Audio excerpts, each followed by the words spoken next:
kun sagalee kun sagalee nageenyi badhaadhaa dhaggeeffattoota keenya kun qophii sagalee irbuuti. Qophii har'aa eegallee jirra hanga xumuraatti nu faana tura.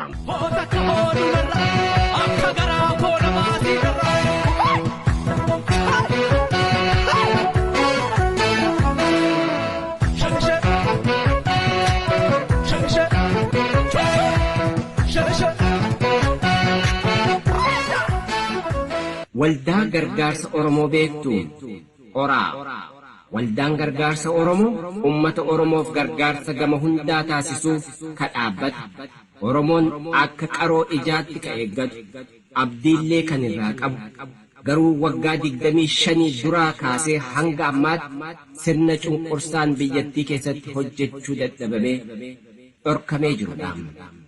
Oraan Oromoof karaa hawaasummaa, fayyaa, dinagdee fi duudhaa Oromoo deebisuu irratti qophii xumuree hojii isaa biyya keessaa eegaluuf wayita jedhu ugguramee kan jirudha. Yeroo ammaas biyya waan hundaa gadhiifamee jedhamutti itti cufamee jira. Oraan sochii gargaarsaa gama hundaa hawaasummaa, fayyaa, dinagdee fi waan adda addaan jalqabuuf gama hundaan itti fufuuf waajjira isaa damee USA banee jira. Isinis balaa saba keessan irra bifa garaagaraan ga'aa jiru baraaruuf dirqama lammummaa keessan ba'adhaa jedhaan waamicha isiniif godhaan. Iimeeliin oraa USA Group @gmail.com.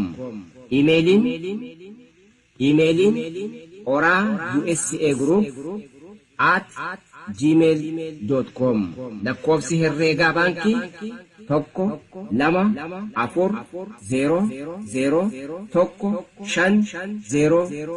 1-2-4-0-0-1-5-0-3-8 Koree USA Oraa.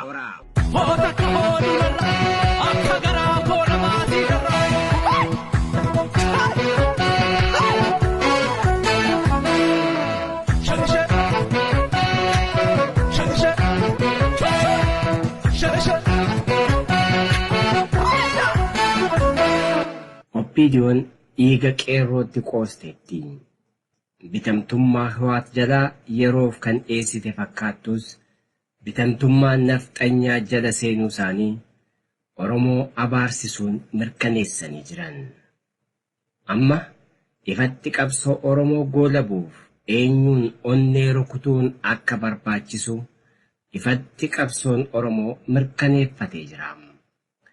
Yoo duddi isaanii baachuu dadhabe ka Oromoo kana caalaa baachuu hin danda'u. Imaanaa nyaattanii dhumarratti mangaa jechisiiftan. Qeerroon mangaa miti. Oromoonis mangaa miti. Dhufaatii Abiyyirraa kaafnee dubbannee jirraa, dhaamnee jirraa. Uffata isa qolochuu isaatiin salphina isaa kan haguuggate malee salphinni kun kan Oromoo qeerroo fi qarree akka hin taane mirkaneessuu barbaanna. Egaa waan garaatti qabanne isaaniif sodaa ega taate tuuta kanniisaa horree of harkaa qabnu mirkaneessuu fi barbaanna.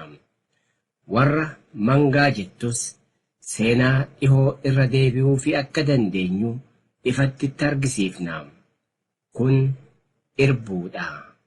Irbuu lafaa fi lafeetii.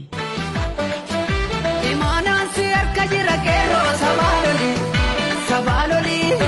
Imaanaan si harka jira qeerroo sabaaloli. Dinni diina nunna ajjeesi allayyaatti darbi. Aliirra darbi. Haqa keenya falmanne namaan tumne ni beeka rabbi. Haqa keenya falmanne namaan tumne ni beeka rabbi. Waggaa haaraa jedhamee holala maqaa waggaa haaraan maramee as ba'an keessaa masaraa mootummaatti kan ta'ee fi Abiyyii fi Lammaan ilmaan Oromoo godinaarraa waamne beektoota abbootii gadaa barattoota kolleejjii fi yuunivarsiitiirraa waamnee mariisifne jedhan ilaaluuf jirraa nu faana turaam. Barumaan baraan baralakkaa turre akka beeku malakuu geebarriitu mee agade yaa'ee ati baala malee qeerransa garre waraantii margee miranaa qotanii hundee buqqisanii yoo namaa gamtee orma waammatanii qomoo dubbisanii waraantii margee miranaa qotanii hundee buqqisanii yoo namaa gamtee orma waammatanii qomoo dubbisanii. Ilmaan haadha walattee kan sirratti bayyaannatte dudda kee irratti nama taatee galtuu galfattee horiitti si lakkoofte qeerroo gaafa roorroo qarree gaafa rakkoo imaanaan kee cabdee dhiigni kee gurguramtee lafeen kee daarofte amantaan kee nyaatamtee lubbuun kee lubbuu loonii taatee mangaan si jechisiifte. Lubbuun kee lubbuu loonii taatee mangaa sitti moggaafte. Mee jedhe kaa ani mangaa miti warra kaayyooti qoricha roorrooti hidda kuttuu gabroonfataati. Ani mangaa miti irbuu seenaati galfata goototaati. Mee jedhe kaa ani mangaa miti warra kaayyooti hidhaa baaftuu keeti carraa laattuu keeti. Yoo didde sii qareen siif waqara holqa keettiin si qajeelcha finfinnee siif sochoosa qeerroo ta'uu koon sii dhugeessa. Mee jedhe kaa ani mangaa miti warra kaayyooti qoricha roorrooti hidda kuttuu gabroonfataati. Jarri qotanii albeettiin qaramaan baafatanii itti muddii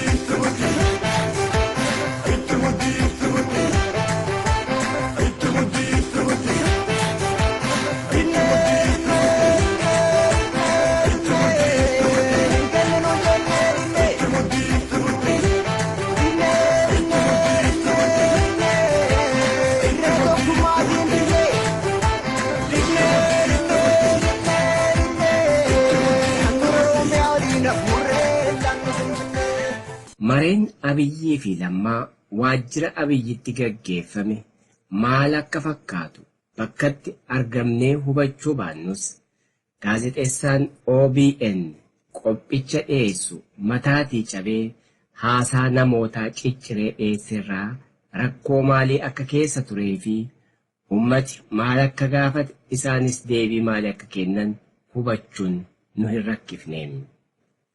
Lammaa Magarsaan gaaffii ummataa galma guutuu keessaa itti dhiyaatetti gammachuu hin qabu. Tokkummaa dhaabota siyaasaa yaadaanuu akka itti walitti dhufan hin barbaanne sana ifatti irraa calaqqisee jira. Waa'ee karaa dhihaa yookaan Oromiyaa dhihaa keessatti yaadi kenne garuu hedduu isa taajjabsiisa. Miseensota keenya 30tu du'ee jedhee kana dubbataniin beekan. Baankiin zarafame jechuuf garuu guyyaatti 100 hololarraa hojjetan. 30nis du'u warra qeerroo fi qarree 5,000 ol galaafatan mana hidhaa keessaa baasaa warra 30 gubatanii ummata irratti summii helikoophteraan biifan. Gantoota ilmaan Oromoo warra bobba'anii adabaniif Oromoo 42,000 caalaa hidhaatti guuran. Kanaaf edaa waajjira ABO bakka adda addaatti gubuun cufuun kan gaggeeffame. Asmaraatti hiriyyaa koo waliin guddanne jedhee imimmaan kan isa guute Lammaan gammachuu ayyaanaa kan mana hidhaatti darbate kanaafi. Lammaan tooftaan deemaa jirraa nuun jedha. Baatii tokko dura bilisoomne jechaa turan. Kaampaalaa dhaqanii ammoo gaaffiin Oromoo hin deebinee jedhan. Har ammoo karaa bilisummaatti ba'uuf tooftaan karaa cirachaa jirraa jedhan. Karaa bilisummaatti cirachuun kun Addisuu Araggaa, Alamuu Simee, Daanyaachoo faa ilmaan nafxanyaa OPDO dhaalchisuudha. Ilmaan nafxanyaa OPDO dhuunfatanii masaraa mootummaatti ce'anii warra mangaanuun jedhan kana sirreessuudha moo ijaaruudha. Finfinnee to'achuuf taakkalaatti duulanii kan haala mijeessaniif karaa bilisummaa isa kam ciruudhaam. Loltoonni Abin Oromiyaa karaa 4 weeraruuf marsanii waraana ijaarrachaa osoo jiranii arganii callisuu fi dhala Oromoo Abin mormu mana hidhaatti guuruutu toftaadhaam.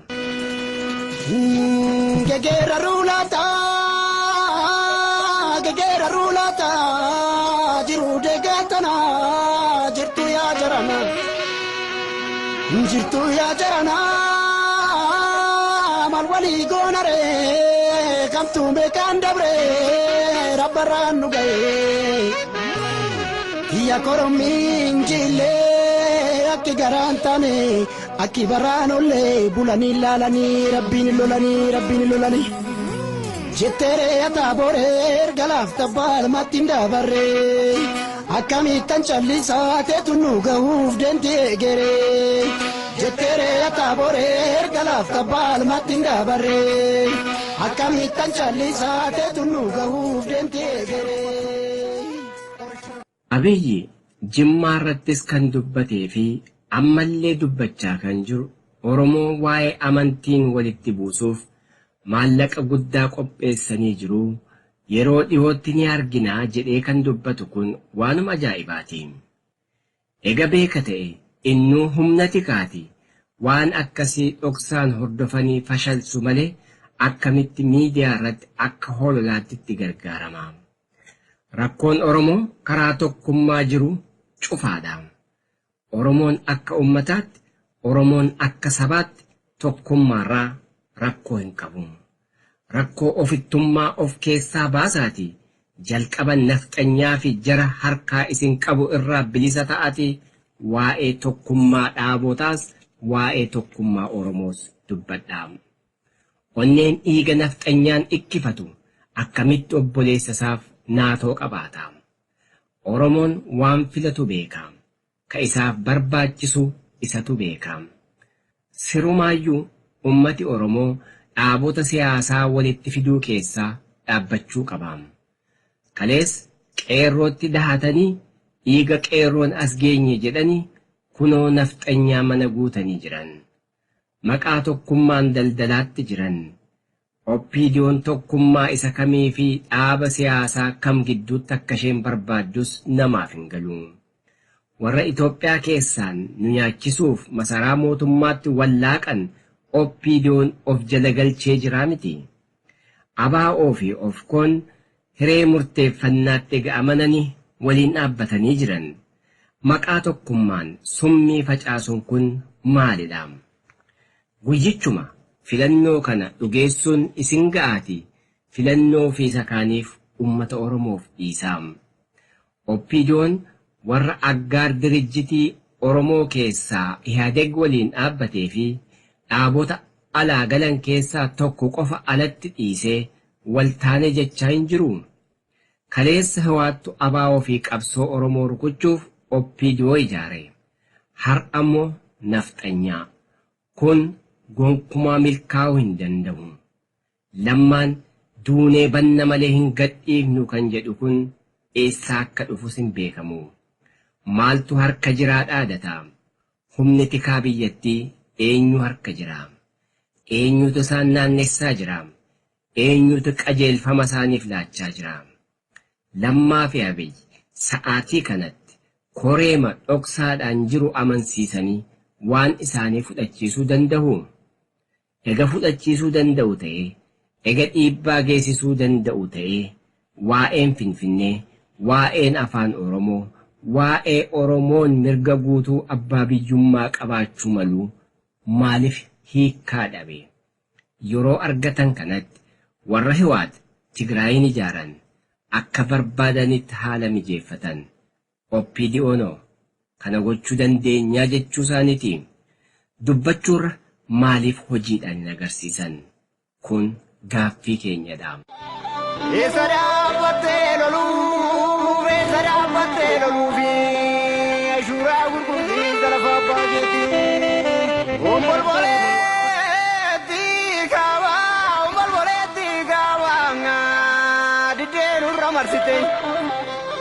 diddeen urra marsite mana irratti dhiigdee lammii koo gidirsite kaleessi akkasii har'a akkanaa jarana silaas kamtu kamii balbala dhugaa banami adamni ollaa gamsa galgalli boo'icha ganamni boo'icha dubbiin addoofte jarana kabaala deebicha jiruu maal jirra afaan qawwee jala jirra gabrummaa mataatti baatanii bara dabruu waliin argu unnee qaangee facamaan na bilisummaa.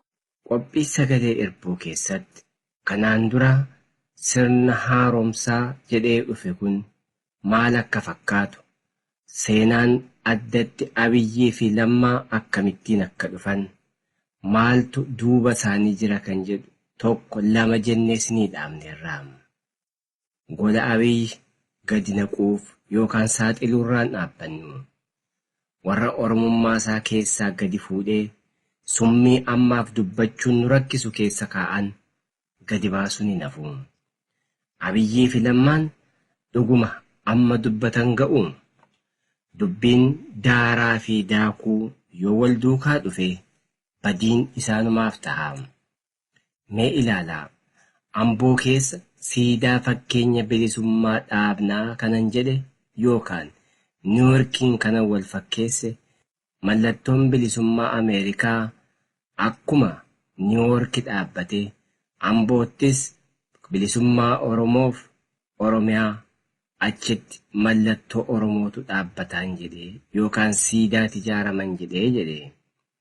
Bilisummaan baanan yookaan dubbatan kun bilisoomne isa jechaa jiran sana moo isa kana booda bilisoomnudha. Siidaa bilisummaa Oromiyaa yoo ijaaratan siidaan Minilikii Haayilasillaasee Finfinneetti gadi dhaabdan kun kan eenyuti? Siidaan gabroonfataa Niiworki keessa dhaabbateera. Lammaa fi Abiyyi ammas bubbulanii masaraan mootummaa nafxanyaa galchuu fi seenaan Minilik babal'isuun keenya tooftaaf akka hin jenne shakkii qabnaam.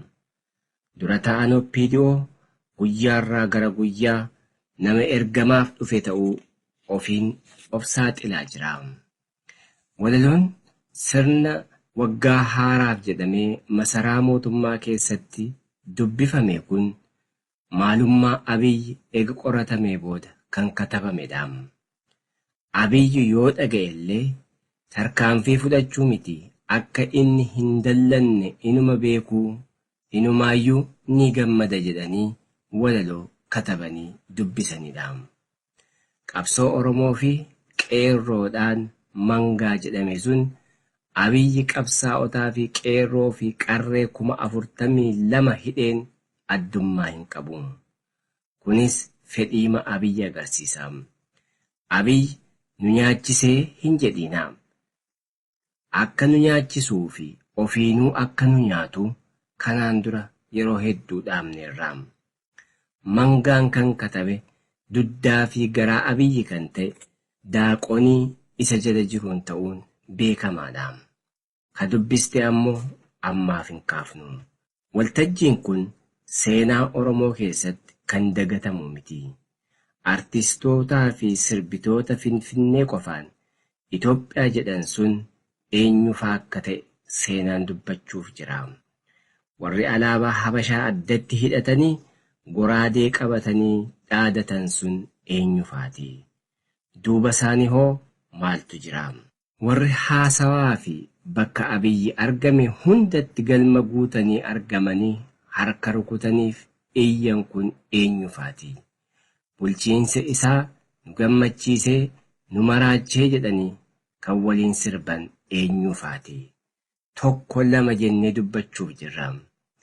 Aartiin, diraamaan, sirbi Finfinnee keessaa ba'uu dadhabe maaliif gurmuu Itoophiyaa leellisuu fi Ortodoksii irratti maxxanfatee deema? Miidiyaa adda addaa banatanii fi ETV'n akkasumas OBN keessa warra afaan beekan galchatanii shirri hojjetan maal fakkaata? Kanas gara fuul duraatti kan kaafnu ta'a. Artistoonni maqaa Itoophiyaan badhaafaman kunneen ummatoonni beekuuni eenyutu sagalee kennaaf? Maaliin madaalaman? Madaalli isaanii waa'ee Habashaa yookaan nafxanyaa guutuu qofaadha moo alaabaa gabroonfataa qabatanii argamuu qofaadha? Diraamaan katabamu, sirbi sirbamu kan gosa tokko isumaayyuu immoo amantii tokko irratti hundaa'e qofadha. Maaliif? Kanas tokko lama jennee dubbachuuf jirra. Warra kanatu masaraa keessatti guurame mangaa nuun jedhe. Qeerroon gonkumaa mangaa miti. Qabsaa'ota haqaa dhugaa Oromoof dhaabbatanidha. Injifannoon isaanii ammoo kan warra holala oofuun kan dhaabbatu otoo hin taane haqa qabatee bakka ka'eef kan ga'udha. Jarri kotanii qalbee ittiin karamaan baafatanii itti muddii itti muddii itti muddii itti muddii itti muddii itti muddii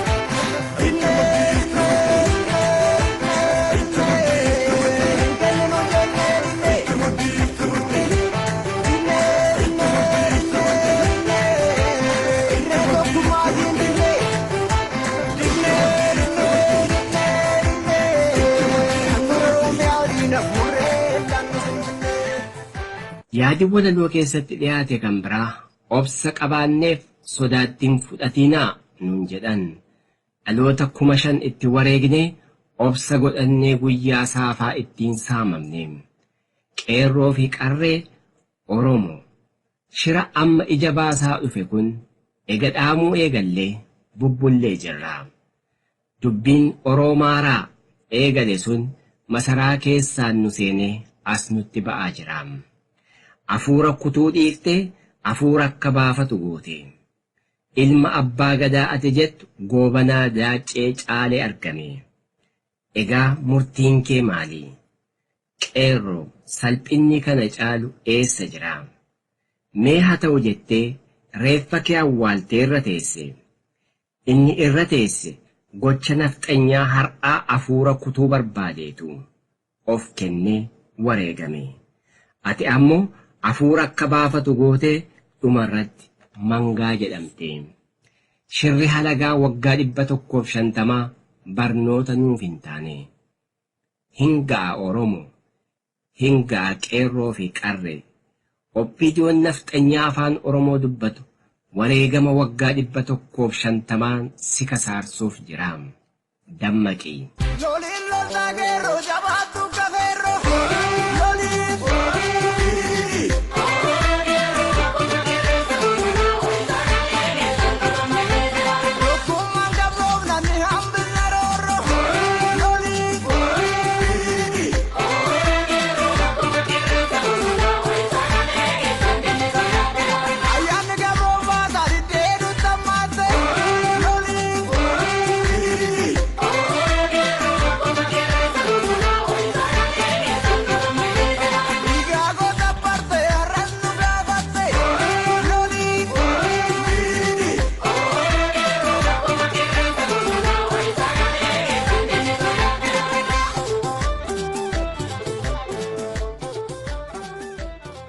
Ilmaan haadha walattee kan sirratti bayyaannatte. Dudda kee irratti nama taate galtuu galfattee horiitti si lakkoofte. Qeerroo gaafa roorroo qarree gaafa rakkoo. Imaanaan kee cabdee dhiigni kee gurguramtee lafeen kee daarofte. Amantaan kee nyaatamtee lubbuun kee lubbuu loonii taatee mangaan si jechisiifte. Lubbuun kee lubbuu loonii taatee mangaa sitti moggaafte. Mee jedhe kaa ani mangaa miti warra kaayyooti qoricha roorrooti hidda kuttuu gabroonfataati. Ani mangaa miti irbuu seenaati galfata goototaati. Mee jedhe kaa ani mangaa miti warra kaayyooti hidhaa baaftuu keeti carraa laattuu keeti. Yoo didde sii qareen siif waqara holqa keettiin si qajeelcha finfinnee siif sochoosa qeerroo ta'uu koon sii dhugeessa. Mee jedhe kaa ani mangaa miti warra kaayyooti qoricha roorrooti hidda kuttuu gabroonfataati. Jarri kotanii qalbee ittiin karamaan baafatanii itti muddii itti muddii.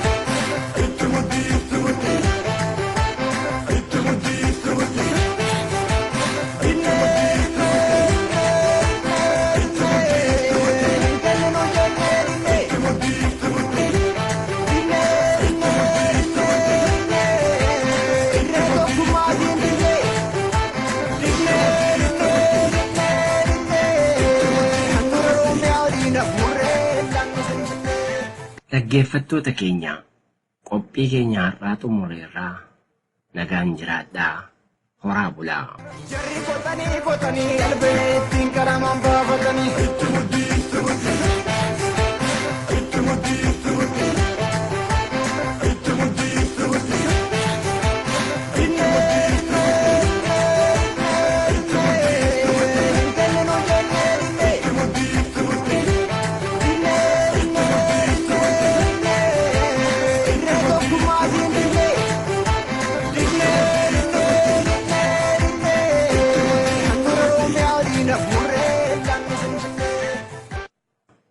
Kun sagalee Irbuuti.